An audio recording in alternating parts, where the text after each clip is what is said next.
Welcome to Witch Hunt, the show bringing you news of the ongoing crisis of modern witch hunts, formerly known as harmful practices related to accusations of witchcraft and ritual attacks.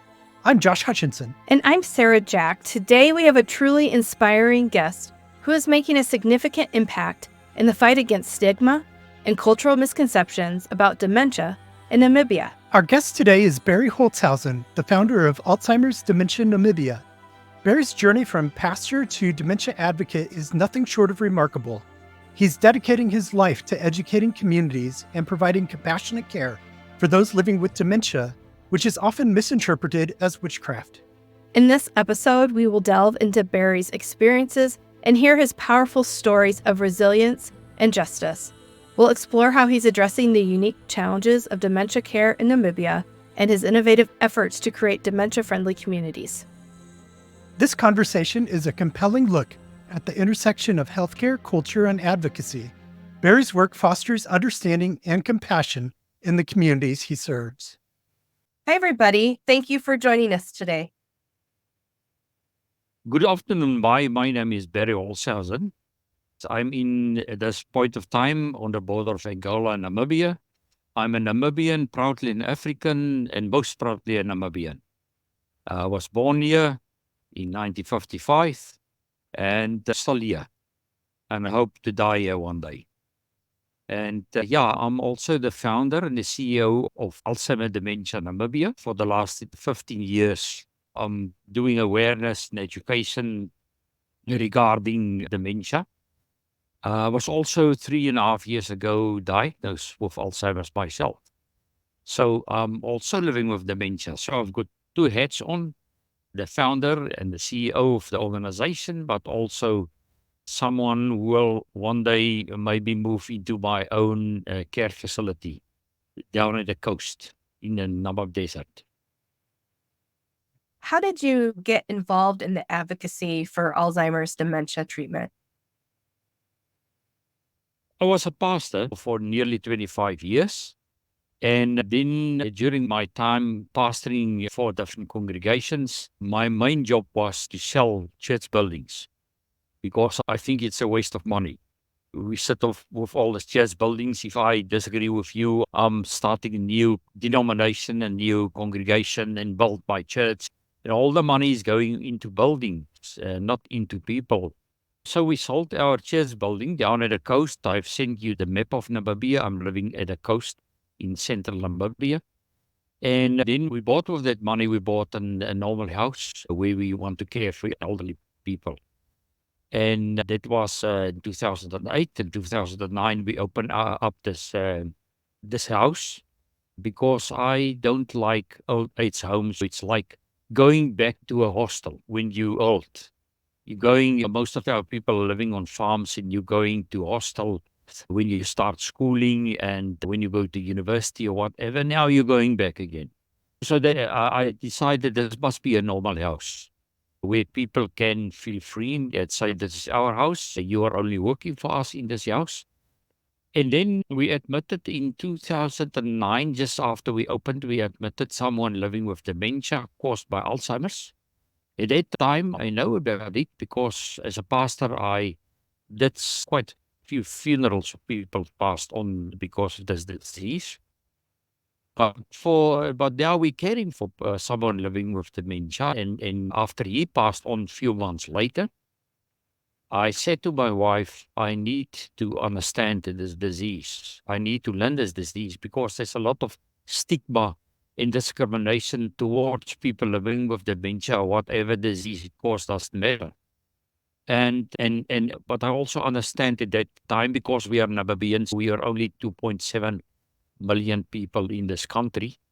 And it's a very big country. I can't remember the squares now, but it's about 3/4 of South Africa. And South Africa has got 60 million. It's as big as Nigeria, and Nigeria is 80 million people.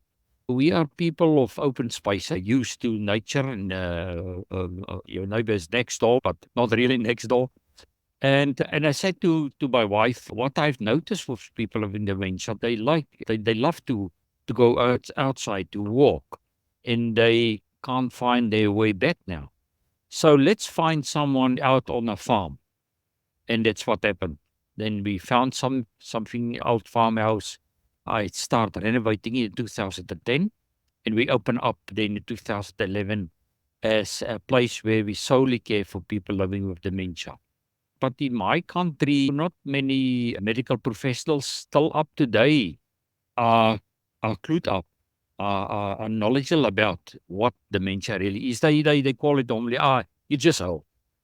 You're getting old, therefore you are forgetting. And now living for 3.5 years also with Alzheimer's, I can tell everyone around the world it's not about forgetting.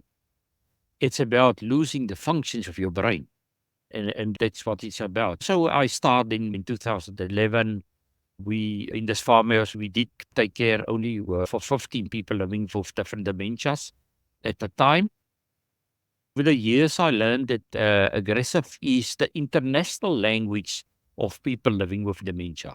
If I don't have the words anymore to explain my unmet needs, I've got the headache, or I didn't sleep too good, or something frustrates me, and I can't tell you this. I can't say to you, hey, please pass on that bottle of water. I'm really very thirsty, but I don't know how to open it.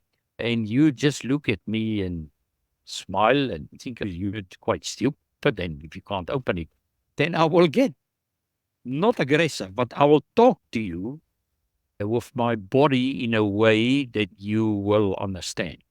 I'll make sure that you're going to understand that you are maltreating me or whatever. So, yeah, and then when I turned 57, my wife and I always, when it's our birthday, we like to go to some place in Namibia, to a lot, somewhere in nature. And we love our wildlife resorts called Etosha, but it was fully booked. And one of my school friends opened up a lot on the Kuneni River. That is now right on the west, where we are sitting now, also between Angola and Namibia, at Ipupa Falls. You will see on your little map, there's a writing Ipupa Falls. And I found him and I said, yeah, I've got a place for you. Please come and visit me. It was in October 2012. And the Sunday morning, he asked me, Berry, were you ever in a Himba village? Now, the Himbas are one of the most traditional tribes in sub-Saharan Africa still. And I said to him, no, never in my life. And he said, let me take you to one. And then we traveled 20 kilometers south, and he took me to the king, what we call the Formani, the headman, the king of this tribe. And he walked me through this village, explained to me every hut and why are the cattle and the goats being kept in the middle of the village to be protected from wildlife earlier years, but now from stealing it or whatever. And then while we were walking through it, like I explained also in my documentary. So by the way, Sarah, we won an award in Colorado for the document in 2018. But there was an old lady just popped out her head out of the hut. But the hut was very small. She couldn't stand up straight in the hut. She was sitting down and just popped out her head, and she was shouting and crying out. And I asked him, now, is this another wife of the headman? Normally they've got 2 or 3 or 4 wives. He said to me, no, she's a witch. I said to him, what do you mean she's a witch? No, she's dangerous. She killed people through magical powers and killed the cattle and harmed the crops and stuff like that. I said to him, a witch? She is a witch. He said, I can't believe this. But in any case, he said, yeah, in our culture, we will say she's mad. I said, okay. And after that, I couldn't focus anymore on what he's explaining to me. When we entered the circle through the village, I said to him, listen, Koos, I'm working with people living with dementia, not for long now, but for the last 2 or 3 years. And tell me more about that. And he said, no, okay, I'll introduce you to the headman's wives and they can tell you more. And I said, but ask them, I want to meet her. I said, oh, she's dangerous. Well, what do you mean she's dangerous? No, that she can kill you in a split second or whatever.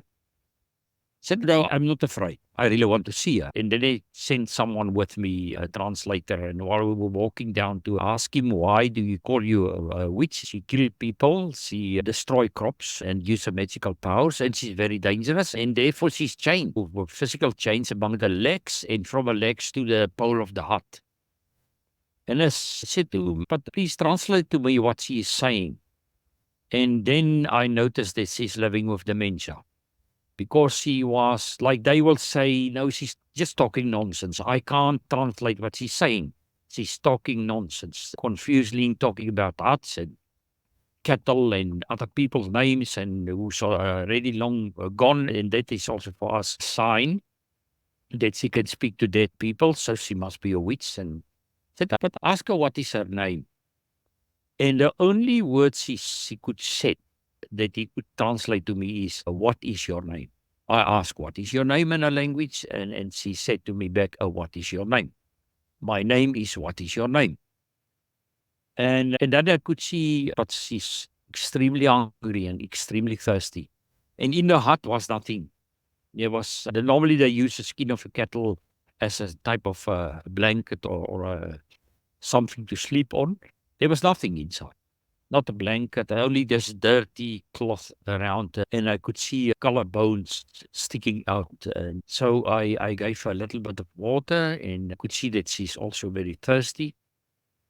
And and then we left, and then I asked my translator, but tell me more about her. Why is she dangerous, and then why do you chain her, and so on.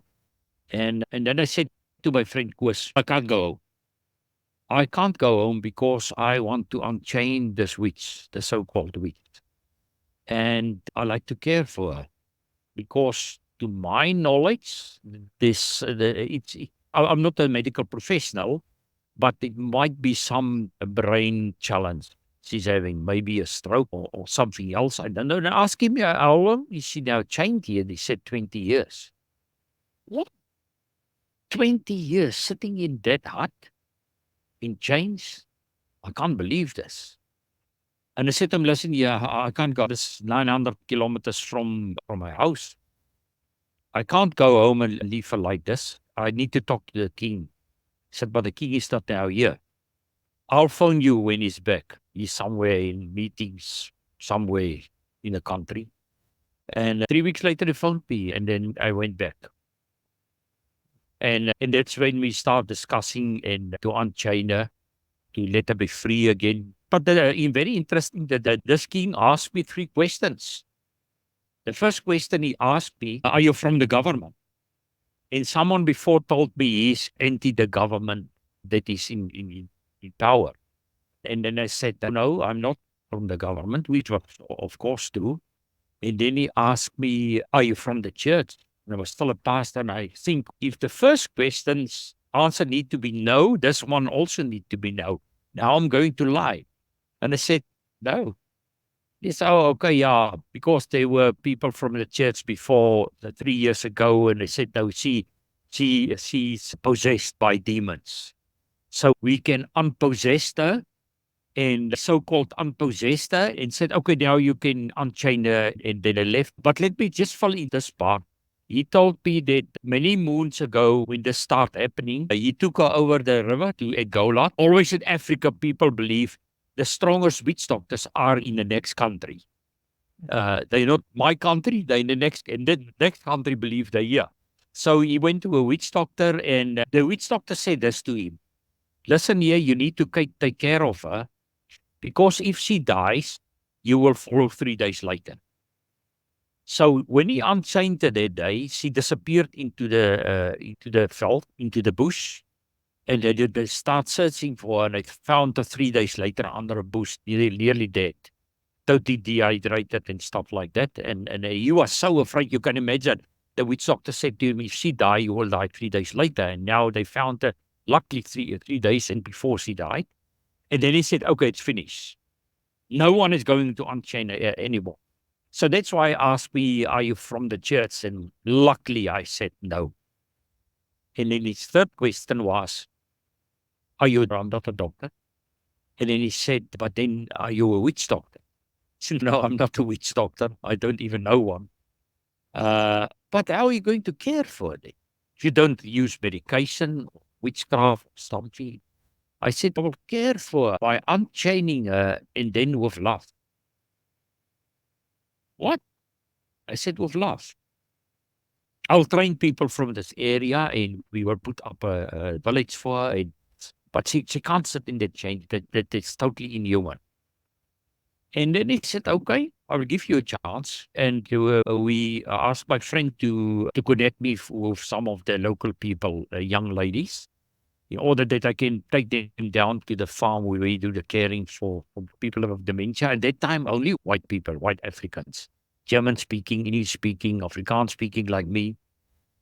And but just before I arrived with them, we admitted an old Herero lady who was a professor at the University of Namibia and Cape Town. She spoke all the languages of our country, which is about 13 or 14 fluently. And she contracted FTD, frontal temporal dementia. But still, even educated for her, people see white people say mad, but she's a witch. And when I brought these young ladies into our place for them, our white people, dementia was only a disease for white people, like HIV/AIDS always was long before. Till Nelson Mandela opened up the knowledge in Africa for HIV/AIDS. And when they saw this lady from their own culture, the Hereros is part of the Yimba. The Yimba are the older part, and the Hereros are the more westernized part, speaking the same language, having the same culture, and so on. So when they saw her, they said, but she's the same as the other people. And according to our culture, this is a witch. And, so I trained them for I use my cell phone because they can't, most of them can't even read or write because they don't go to school, but they can use a cell phone. And they understand the different apps of the cell phone. And I explain normally to people, I use my cell phone till today to explain the different apps is like the different brain cells and lobes in my brain.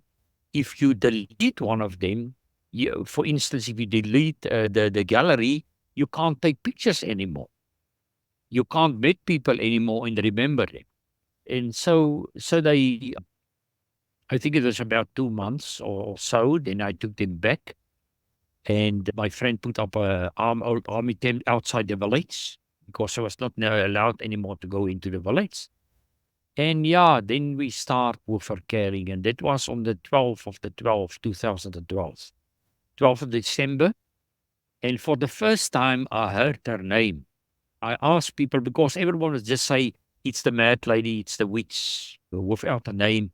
I said to someone, because they came from all over to see what this white man is going to do today, and in their context, she's going to kill me.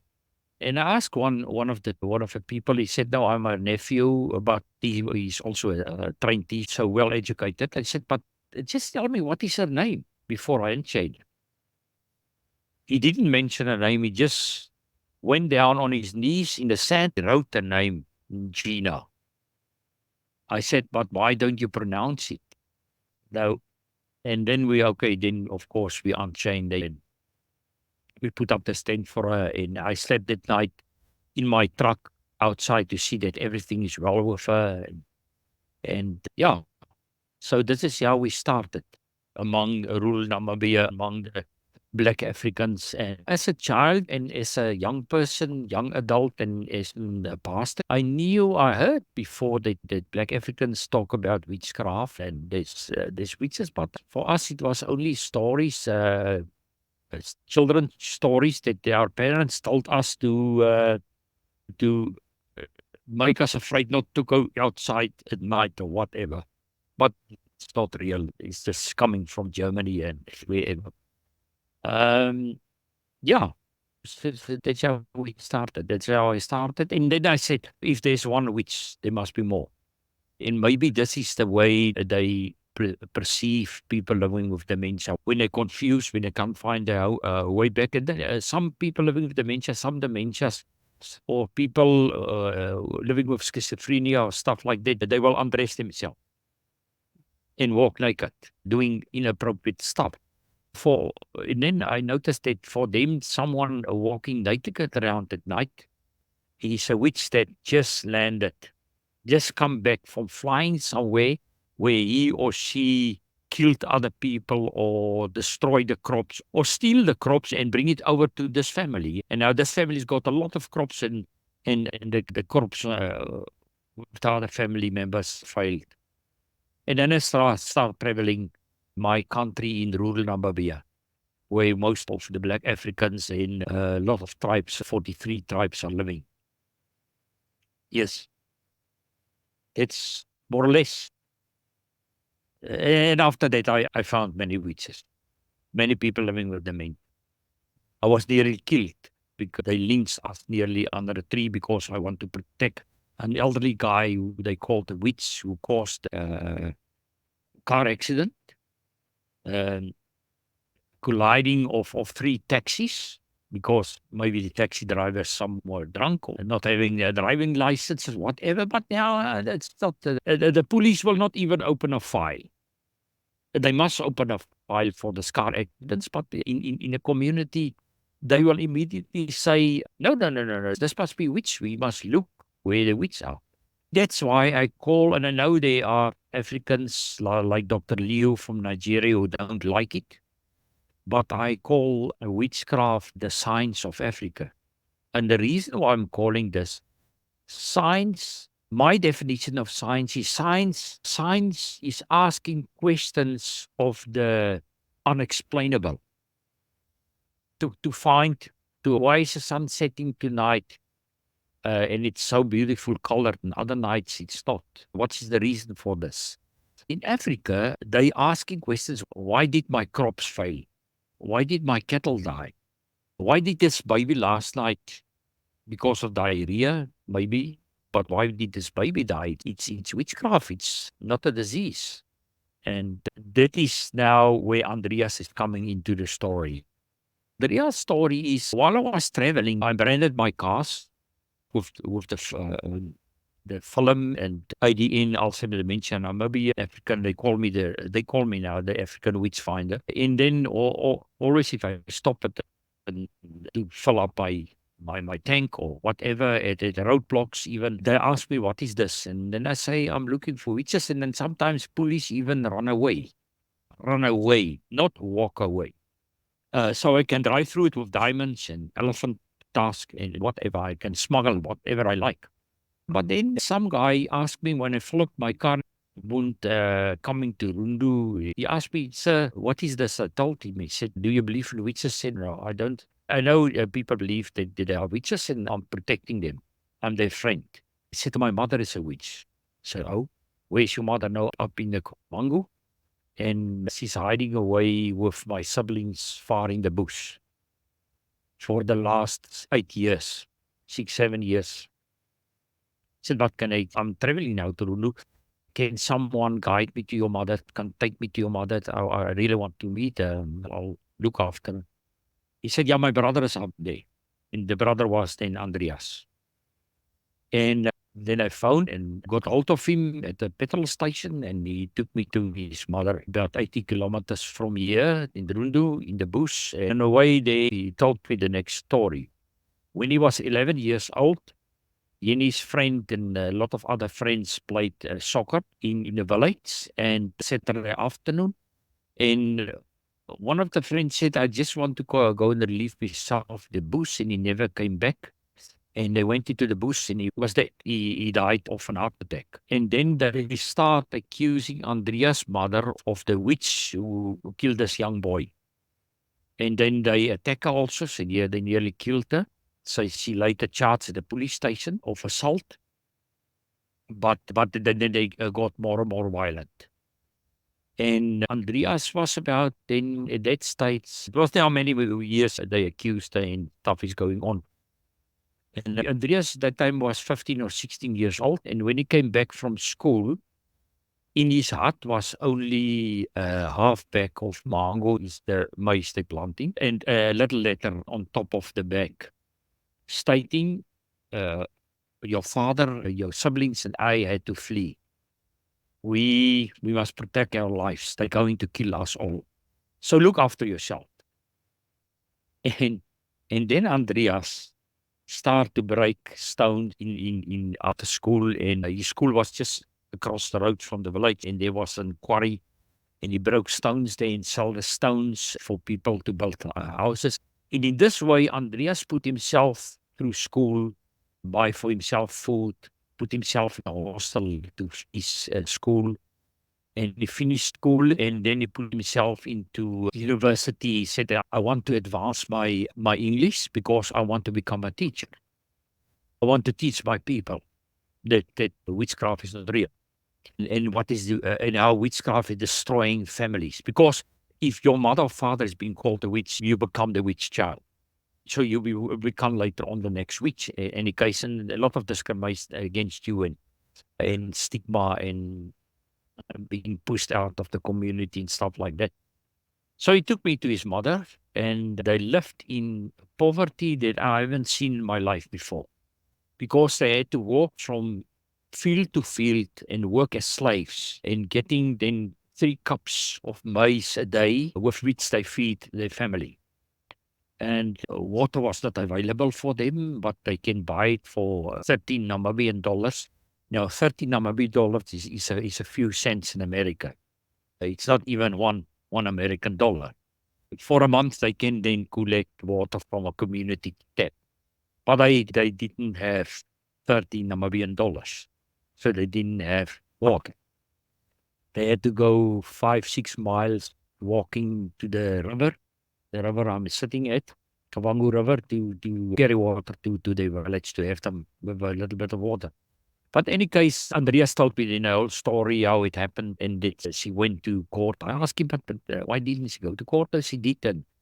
And then I said, no, firstly, we bought a bag of 50 k's maize for a family, and I gave her money for 6 months of water to collect water from the tap, which was a few meters away. And then we traveled to the court, 100 kilometers from there. And I walked into the court, was just adjourned at that point, and I met up with the prosecutors outside, and I said who I am and why I'm here, and I'm looking for this file of this lady of 6 years ago. And it's asked me why. I said because they accused her of being a witch, and then the prosecutor said this to me. Witches are real. They need to be sent to the south of Namibia where there's no tree, only sun, and the sun need to burn them till death. And I said, but how can you say this? That is totally unconstitutional in this country, and you were a prosecutor. But in any case, we left it there, and they sent me around the corner to the police station, and they pull out a file, and according to the file, this court case was scrapped from the roll. Listen to this. Because the accusers couldn't find legal aid. So after the second or third court case, they scrapped it. And the only reason for that is even the magistrate believes in witchcraft. So how can she prosecute someone who's accusing someone else as a witch? Then she will also be bewitched. So you see, this is huge. And then I said, but this is a criminal case. How can you scrap it from the roll? Please give me a copy of this. And I traveled back 130 kilometers to the main court and knock on the door of the head of prosecutors of this area. And I said to him, put it down in his table. I said, sir, I don't agree with this. I want this court case to be back in the court. And he read through it. And he looked at me and he said, I also agree with you. I will. And he picked up his phone and he found the police investigator, and the prosecutor said, this case must be back in the court as soon as possible. And go and arrest the people who attacked this lady 6 years ago. So the court case started, and it was 2018, end of 2018. Yeah, postponed and scrapped from the roll again, being put back on the court. In 2019, I went down to our capital to Windhoek to see the ombudsman. And I asked the ombudsman advocate, how can I go about to write a law in our country because there's no law stating that you can't accuse people of something that will harm their lives. And she asked me why, and I told her the story. She said, there is a law in our country, but it's being hiding away. It's already in our country for 82 years. Came from England in 1932, something, 1933. But I'll get hold of it, I'll send it to you. And then I traveled back to the court, and I knocked at the door of the magistrate, and said to him, according to this law, I want you to prosecute this court, this case. So it went on many years. In 2020, during COVID, October the 7th, we got justice for Andrea's mother. And their accusers were warned and they were fined. And we went to her king and we asked to relocate her back to her ancestral grounds. We relocated her back. Andreas built up that village for her. He bought 7 cattle for her because in the meantime, we employed Andreas. And in 2019, he then submitted an application at the university to be trained as a teacher, and they rejected on the grounds of his points in his final grade at school. And I said to him, Andreas, don't lose faith. Wait for another year. And in this year, I want you to think about one thing. If you are trained as a nurse, you can explain diseases to your people.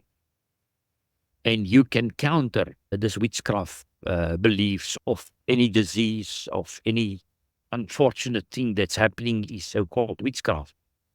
And then when 2020 started, he submitted again for being trained as a nurse, and they rejected again on the grounds of his point. Then I traveled to the main campus in Windhoek to see the dean. I met the dean 5 years before that. And I explained to the dean who Andreas is, what happened to him. And I said, we as ADN will pay for his studies. Don't worry about this. And he said, no, I've got a heart for poor people. She picked up the phone and phoned the campus here and they said, you will admit Andreas immediately.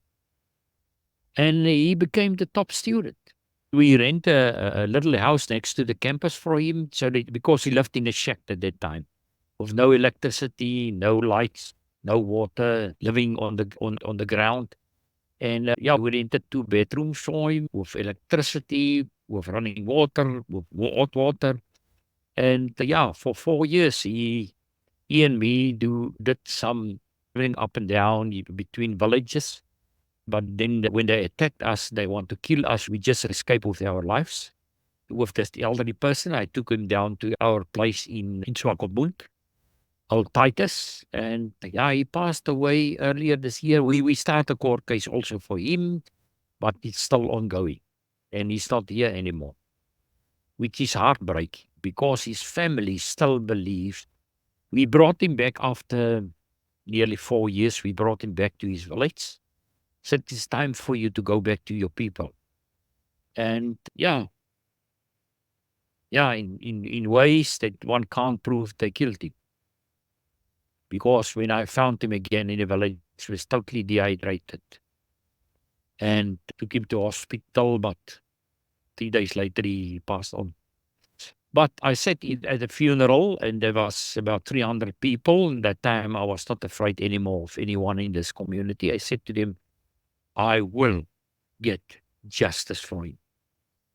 And I want every one of you here now, if you dare to call anyone a witch, which you are doing, I will take you to court and we will get justice because people's lives are destroyed. And the funny thing is, or the sad thing is, you will be one day called the witch when you're old.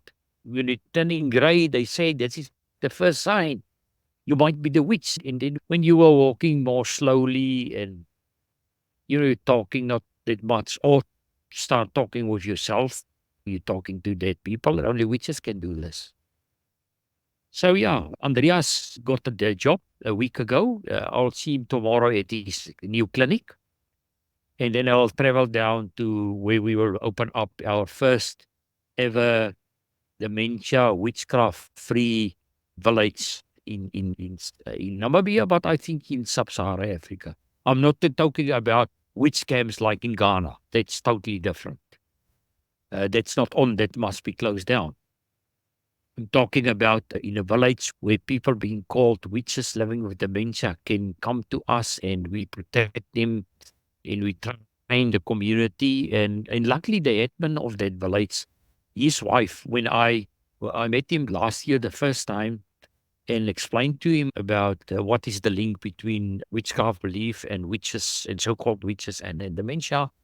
Then he said to me, but my wife is also a witch and she's got the signs you're talking about. I said, okay, let me meet her and see what she's also living with dementia.